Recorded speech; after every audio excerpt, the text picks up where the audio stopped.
कि ऐसी कौन सी बात है कि हमको पॉलिटिक्स में जाने से डिस्करेज किया जाता है। अब एक बात बताइए, हिंदुस्तान में सबसे अच्छा कैरियर तो प्रधानमंत्री बनने का है ना। पूछिए क्यों? कि अगर आप यूपीएससी करेंगे तो ज्यादा से ज्यादा क्या होंगे? आप पर्सनल सेक्रेटरी बनेंगे प्रधानमंत्री के। अगर आप इंजीनियर बनेंगे तो ज्यादा से ज्यादा क्या करेंगे? आप प्रधानमंत्री का ट्विटर हैंडल चलाएंगे। अगर आप बिजनेसमैन बनेंगे तो ज्यादा से ज्यादा क्या करेंगे? आप प्रधानमंत्री के पीठ पे हाथ रखेंगे।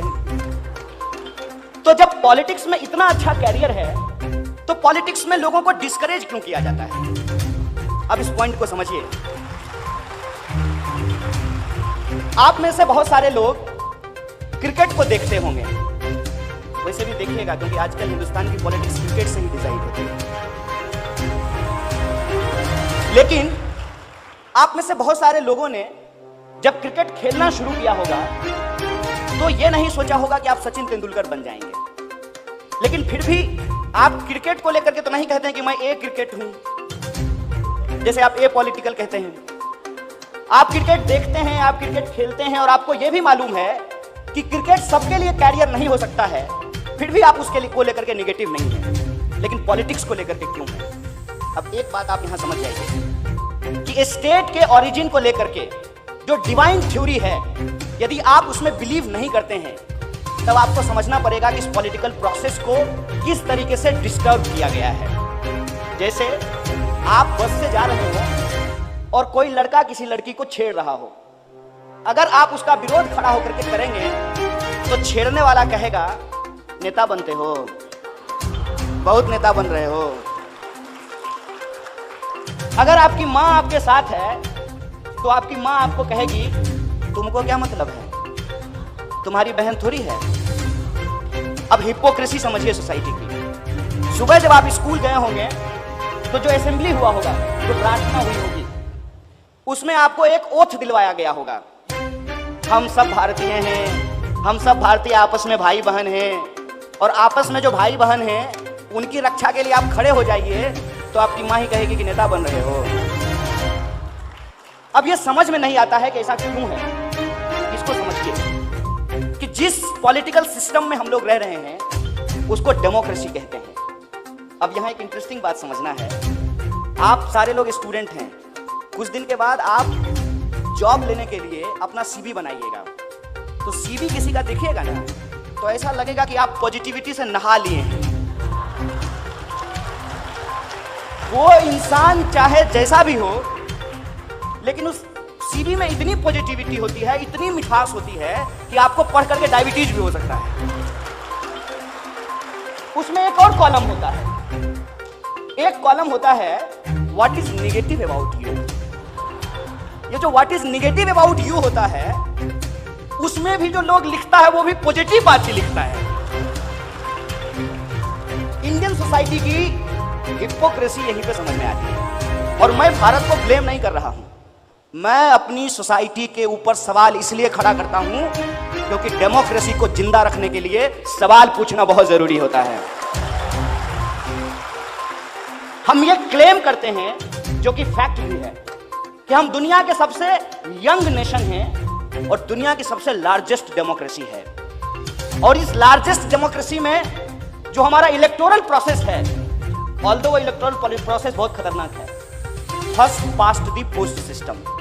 और इस first past the post system में ये होता है कि मेजोरिटी की गवर्नमेंट नहीं बनती है, माइनॉरिटी की गवर्नमेंट बनती है। फॉर एग्जांपल, लास्ट टाइम का जो जनरल इलेक्शन है आप उसको देखिए, the NDA got 31% vote and there was 69% vote against the NDA. But who is our prime minister? नहीं, नाम ले सकते हैं, कोई दिक्कत नहीं है, वोल्डेमॉर्ट नहीं है, you can take his name.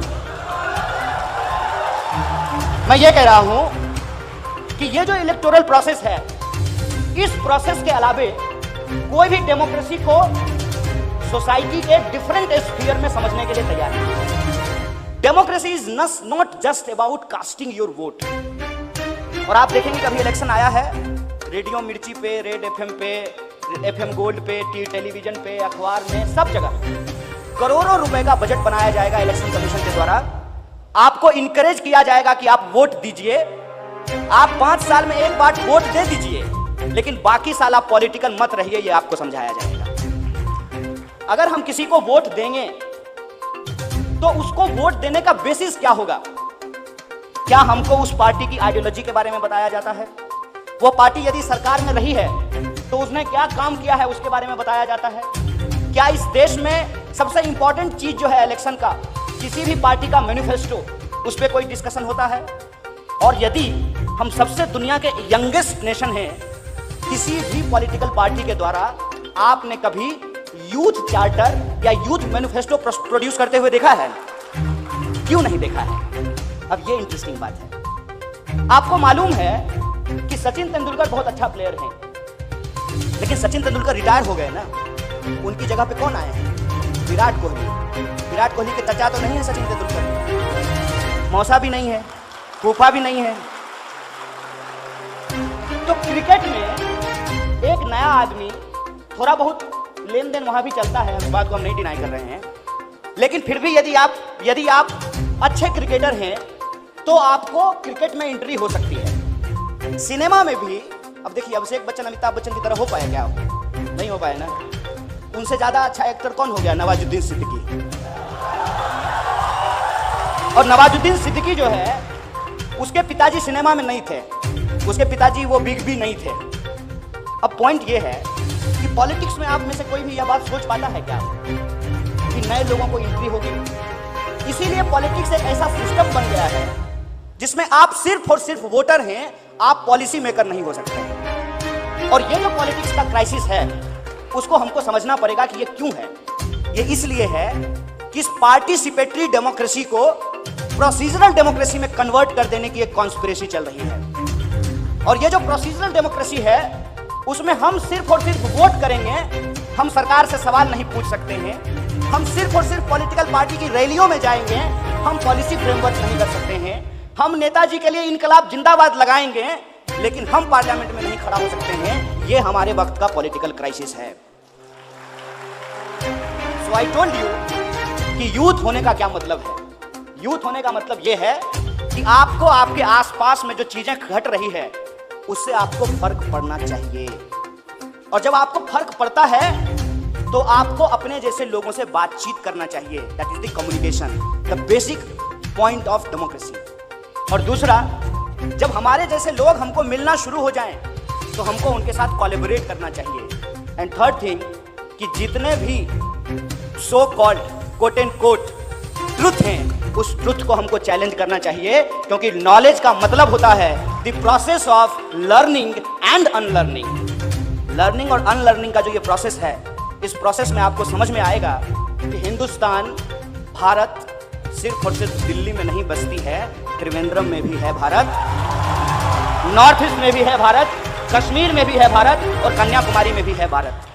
और इस डाइवर्सिटी को आज खत्म करने की कोशिश की जा रही है। इसीलिए यूथ को पॉलिटिक्स में इसलिए आना नहीं चाहिए कि उनका कैरियर बनेगा, इसलिए आना चाहिए कि पॉलिटिक्स में यदि वो वोट दे सकते हैं तो पॉलिटिक्स में वो सजेशन भी दे सकते हैं, और उनका सजेशन पॉलिटिक्स में सुना जाए, और जो इंटरेस्टेड है पॉलिटिक्स में उनको पॉलिटिक्स में एंट्री दी जाए। इस तरीके का माहौल हमको पैदा करना पड़ेगा। और आज आपके हाथ में जो एक टूल है कम्युनिकेशन का, मोबाइल, उसमें आपको मिस इन्फॉर्मेशन को काउंटर करते हुए, सही इन्फॉर्मेशन को आगे बढ़ते हुए, इस नेशन बिल्डिंग के प्रोसेस में डाइवर्सिटी को प्रोटेक्ट करते हुए, हिंदुस्तान के फंडामेंटल राइट को प्रोटेक्ट करते हुए, और इस प्रोटेक्ट करने की जो लड़ाई है उसके चलते आपको जेल में भी जाना पड़ सकता है, आपके ऊपर गोली भी चल सकती है, आपको मारा भी जा सकता है। लेकिन आप एक बात को सोचिएगा कि अगर भगत सिंह भी जब अपने कॉलेज में थे तो यही सोचते कि हम अंग्रेज के खिलाफ बोलेंगे तो हम जेल चले जाएंगे, हमको फांसी हो जाएगी, तो भगत सिंह रेवोल्यूशन के लिए नहीं आए होते। और हम तो आपसे रेवोल्यूशन का डिमांड भी नहीं कर रहे हैं, हम तो सिर्फ और सिर्फ आपको अपने कॉन्स्टिट्यूशनल राइट को लेकर के अवेयर होने के लिए, कॉन्स्टिट्यूशनलिज्म को आगे बढ़ाने के लिए और कॉन्स्टिट्यूशनल फ्रेमवर्क के अंतर्गत डेमोक्रेसी को स्ट्रेंथन करने की बात कर रहे हैं। इसीलिए आप सब लोग इस स्टूडेंट पार्लियामेंट में शामिल हुए हैं। मैं आपका तहे दिल से शुक्रिया अदा करता हूं और ऑर्गेनाइजर को शुक्रिया कहते हुए अपनी बात को खत्म करता हूं। शुक्रिया, इनकलाब जिंदाबाद। आज़ादी स्लोगन बता देंगे, लेकिन ये बता दीजिए, ठंडा मतलब क्या होता है? कोका कोला, यही है। यही मिस इन्फॉर्मेशन है। और ये मिस इन्फॉर्मेशन जो मार्केट का है वो आपके सोचने की डाइवर्सिटी को खत्म करता है। जो बाहर से आए हैं, त्रिवेंद्रम जाइएगा और वहाँ रेडी पटरी की दुकान पे पूछिएगा कि आपके यहाँ ठंडा मतलब क्या होता है, तो आपको यहाँ का कोई लोकल पेय पदार्थ पिलाएंगे, आपको पीने की चीज़ देंगे। हिंदुस्तान में आज की मार्केट इस देश की डाइवर्सिटी को ख़त्म कर रहा है। और डाइवर्सिटी को ख़त्म करने का आलम यह है कि जो पॉलिटिकल नारा आज़ादी के दौरान लगाया गया था, जिसका एक सिग्निफिकेंस था, उस नारे को जब दोबारा हिंदुस्तान में लगाया गया तो उन नारों को एंटी नेशनल कहा गया। और मज़ेदार बात यह है कि जब ये नारा पॉपुलर हो गया तो कांग्रेस भी आज़ादी का नारा लगा रही है, बीजेपी भी आज़ादी का नारा लगा रही है, यात्रा.com भी आज़ादी का नारा लगा रही है। और इंटरेस्टिंग बात मैं आपको बताऊं, अभी एयरटेल ने कहा है कि 350 में लीजिए 1 साल की आज़ादी। अब आपको तय करना है कि आपको कौन सी आज़ादी चाहिए। मैं समझता हूं कि आज़ाद देश में जो हमारे प्रॉब्लम्स हैं, उस प्रॉब्लम्स से हमको आज़ादी चाहिए, देश से नहीं, देश में आज़ादी चाहिए। आपको चाहिए कि नहीं चाहिए?